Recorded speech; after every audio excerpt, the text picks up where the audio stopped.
In every age, God has raised up men and women to meet the needs of the day.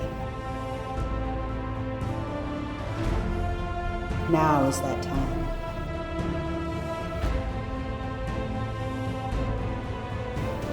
You are the one.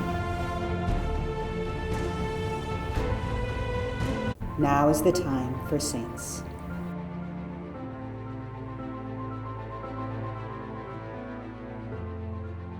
Hello, my name is Sister Anne Immaculee. I am named after Saint Anne, who's the wife of Saint Joachim, so it's a great joy to be able to share with you about this great man of prayer. So although we don't know much about Saint Joachim, the most important thing that we know is that he was the father of the Blessed Virgin Mary. So think about it, from all eternity, God the Father knew that Mary would be the one to conceive Jesus, the Son of God. Now, if you were God the Father, wouldn't you pick the best of fathers to be there for Mary?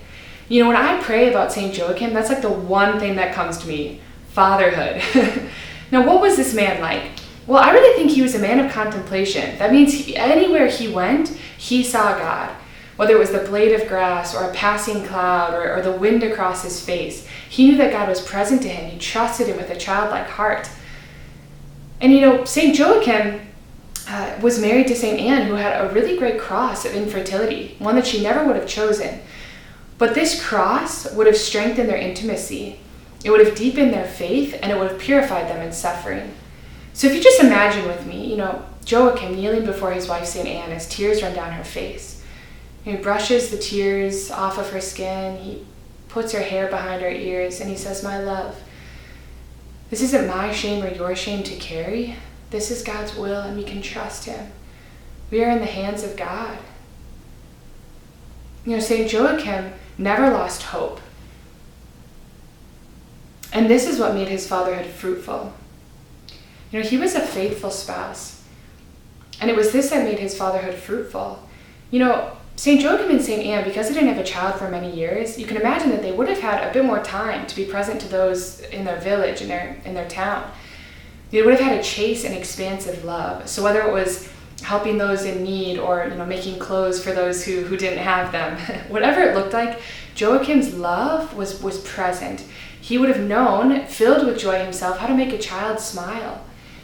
You know, I'm convinced that Saint Joachim, before fathering Mary, fathered many souls around him. Wouldn't you seek wisdom, counsel, advice from a man who had been purified in suffering, yet trusted God even when it was hard? And then you imagine when Saint Anne found that she was pregnant, what joy, what silent intimacy between that husband and wife. He would have looked at his wife and said, just as beautiful as when we first were married.